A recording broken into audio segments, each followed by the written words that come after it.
मु देखिली जे ताको बही रे मैक्सिमम मैक्सिमम कहना मु मात्र 7टा पेज पढ़ी किछिटा भल कहला बेलू 20% खंडे भल कहला बेलू 80% निंदा करछन। तो बीजेपी थिबा गवर्नमेंट रे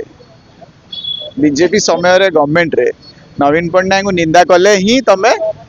व्यापार करि परिबो समाज रे आपन को चिन्हिबे। जेमती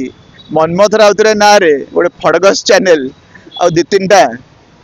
माने फड़गस वालिया व्यक्ति को से खोजी खोजी की मनमोहन राउतर विरोध रे टिके कहिदेले आपन को आज आगु को तुमको चिन्हिबे क्या मनमोहन राउतर विरोध रे कहले लोक किछटा देखिदेबे तुम मुह चिन्हा पड़ नेता हबार सुजोग मिली पारे।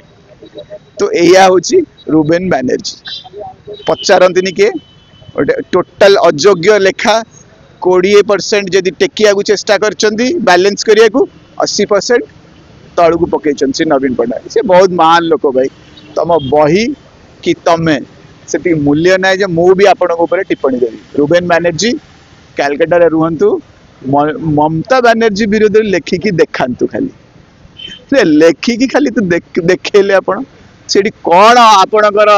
हालत हम आम भी टे देखा चाहिए।